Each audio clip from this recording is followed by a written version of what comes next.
अयोध्या एक ऐसा शहर जो अपनी आध्यात्मिकता और पवित्रता के लिए जाना जाता है। यहाँ पर रहने वाले एक 30 साल की महिला की दर्दनाक कहानी सुनकर हर कोई सोचने पर मजबूर हो जाता है कि क्या कोई इंसान इतना भी नीचे गिर सकता है। यह घटना न केवल दिल को झकझोर देने वाली है बल्कि मानवता पर एक गहरा सवाल भी खड़ा करती है। यह महिला शिक्षित थी और उसने बीएड की डिग्री हासिल की थी। उसका पति पेशे से दर्जी था और दोनों का एक 13 साल का बेटा भी था।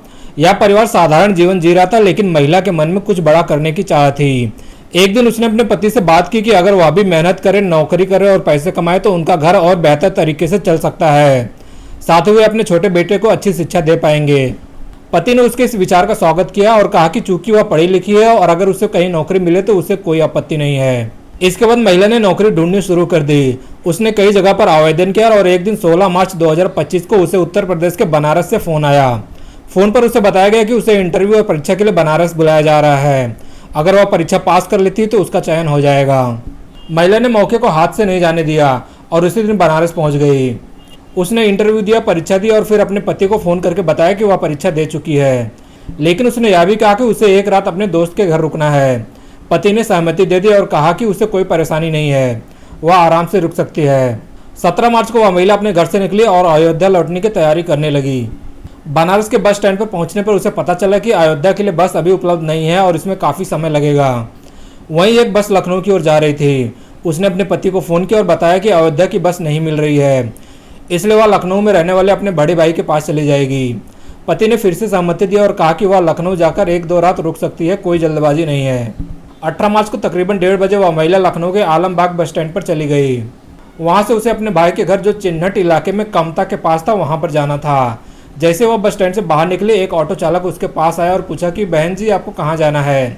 महिला ने बताया कि उसे कमता जाना है। ऑटो चालक ने कहा कि कमता यहाँ से तकरीबन 30 किलोमीटर दूर है और किराए को लेकर बातचीत होने लगी। किराया तय होने के बाद उस महिला ने अपने भाई को फ़ोन किया और बताया कि वह आलमबाग से ऑटो लेकर निकल गई है और अगले 30 से 40 मिनट के अंदर उसके घर पहुँच जाएगी। सफ़र शुरू हुआ, लेकिन कुछ ही किलोमीटर के बाद महिला को ऑटो चालक के व्यवहार पर शक होने लगा। उसकी बोलचाल और व्यवहार से ऐसा प्रतीत हो रहा था कि उसने शराब पी रखी है।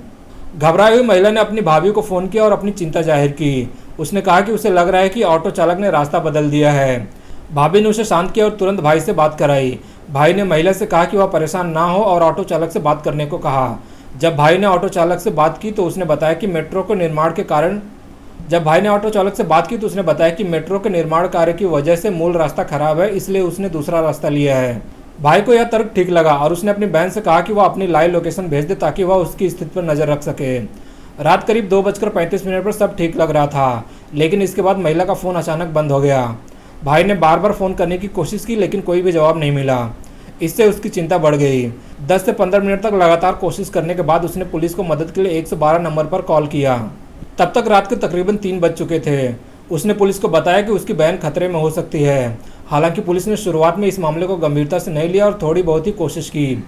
भाई का सब्र टूट गया और वह खुद अपनी बहन को ढूंढने निकल पड़ा। 19 मार्च 2025 की सुबह 5 बजे के आसपास लखनऊ के वाजिद नगर इलाके में इशरत बाग के पास सहकारी समिति के पास एक लाश मिली। यह उसी महिला की लाश थी। यह देखकर परिवार में कोहराम मच गया। उसके पति को जब यह खबर मिली तो वह भी टूट गया। उसने बताया कि कैसे उसकी पत्नी नौकरी के लिए घर से निकली थी। 16 मार्च को बनारस गई, 17 मार्च को दोस्त के घर रुकी और फिर 18 मार्च को लखनऊ अपने भाई के पास जा रही थी। 13 साल का उसका बेटा भी मां को खोकर रो रो कर बेहाल हो गया। यह घटना सोशल मीडिया और खबरों में तेजी से फैल गई। पता चला कि महिला ने अपने बचाव के लिए हर संभव कोशिश की थी। उसने लाइव लोकेशन भेजी थी और पुलिस से मदद मांगी थी, लेकिन समय पर कोई भी कार्रवाई पुलिस वालों ने नहीं की। हंगामा मचने के बाद पुलिस पर दबाव बढ़ा और अपनी नाकामी को देखते हुए 6 पुलिसकर्मियों को तुरंत निलंबित कर दिया गया। पुलिस ने मामले की गंभीरता को समझा और 6 टीमों में 60 अधिकारियों को जांच के लिए लगाया। लगभग 6000 सीसीटीवी फुटेज खंगाले गए। जांच के दौरान दुबका इलाके में एक बिना नंबर प्लेट वाला ऑटो संदिग्ध रूप से चक्कर काटता हुआ दिखाई दिया। पुलिस ने उसकी हिस्ट्री खंगालनी शुरू की और संकेत मिले कि इस ऑटो का इस घटना से गहरा संबंध हो सकता है। पुलिस ने वादा किया है कि इस मामले का जल्द खुलासा किया जाएगा। पुलिस ने जांच को आगे बढ़ाने के लिए तकनीक का सहारा लिया और लगभग 5000 मोबाइल नंबरों को सर्विलांस पर डाल दिया गया। इसका मकसद यह पता लगाना था कि घटनास्थल पर जहां महिला की लाश मिली थी और दुबका इलाके में कौन कौन से नंबर सक्रिय थे। इस छानबीन के दौरान पुलिस के सामने 2 नाम उभर कर आए, अजय कुमार द्विवेदी और दिनेश कुमार। ये दोनों सगे भाई थे और दुबका के पास बसंत कुंज योजना नामक कॉलोनी में रहते थे। पुलिस ने जब इन दोनों की तहकीकात शुरू की तो पता चला कि अजय कुमार द्विवेदी ऑटो चालक था। जब पुलिस बसंत कुंज योजना पहुंची तो वहां मौजूद लोगों से पूछताछ में यह बात सामने आई कि वही ऑटो जो संदिग्ध था वह अजय का था। हालांकि उस समय दोनों भाई घर पर नहीं थे। पुलिस ने उनकी आपराधिक पृष्ठभूमि खंगाली तो हैरान करने वाली जानकारी मिली। अजय कुमार द्विवेदी के खिलाफ 22 मुकदमे पहले से दर्ज थे, जबकि उसके भाई दिनेश कुमार के खिलाफ 9 मुकदमे दर्ज थे। दोनों हिस्ट्री शीटर थे और पुलिस पहले से उनकी तलाश कर रही थी। ये दोनों फरार चल रहे थे। लंबी छानबीन और मेहनत के बाद पुलिस को सूचना मिली कि दिनेश कुमार मलिहाबाद इलाके के एक बाग में छिपा हो सकता है। 21 मार्च को पुलिस ने दिनेश को हिरासत में ले लिया। पूछताछ में उसने अपने बड़े भाई अजय कुमार द्विवेदी के बारे में कई चौंकाने वाले खुलासे किए। दिनेश ने बताया कि अजय नशे का आदी था और शराब से लेकर नशीली गोलियों तक का सेवन करता था।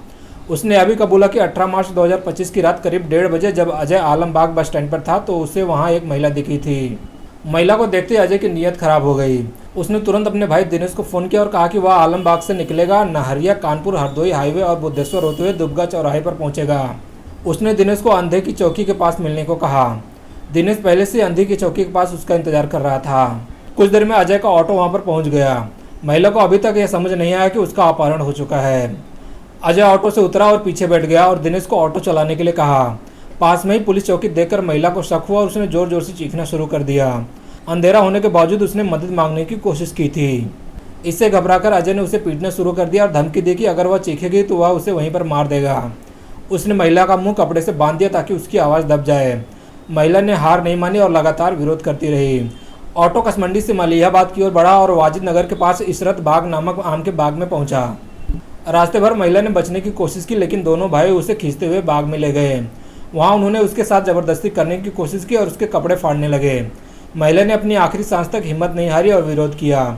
जब वह उनके काबू में नहीं आई तो गुस्से में आकर अजय और दिनेश ने उसकी पजामी से उसका गला घोंट दिया और उसकी हत्या कर दी। पुलिस ने दिनेश को तो 21 मार्च 2025 को गिरफ्तार कर लिया था, लेकिन मुख्य आरोपी अजय अभी भी फरार था। उसी रात करीब 9 बजे पुलिस को सूचना मिली कि अजय हरदोई हाईवे के पास महमूद नगर के आसपास बाइक पर देखा गया है। पुलिस ने उसे रोकने की कोशिश की, लेकिन वह नहीं रुका। उसने पुलिस पर गोली चलाई, जिसके जवाब में पुलिस ने भी फायरिंग कर दी। इस मुठभेड़ में अजय को गोली लगी और वह गंभीर रूप से घायल हो गया। उसे तुरंत अस्पताल ले जाया गया, लेकिन वहां उसकी मौत हो गई। जांच में पता चला कि अजय की पत्नी का 1 साल पहले ही निधन हो चुका था और उसकी 1.5 साल की छोटी बेटी भी थी। इस घटना की खबर जब उत्तर प्रदेश के मुख्यमंत्री योगी आदित्यनाथ तक पहुंची तो उन्होंने इसे गंभीरता से लिया और सख्त कार्रवाई के निर्देश दिए। पुलिस ने अजय को मुठभेड़ में ढेर कर दिया, जबकि दिनेश जेल में है।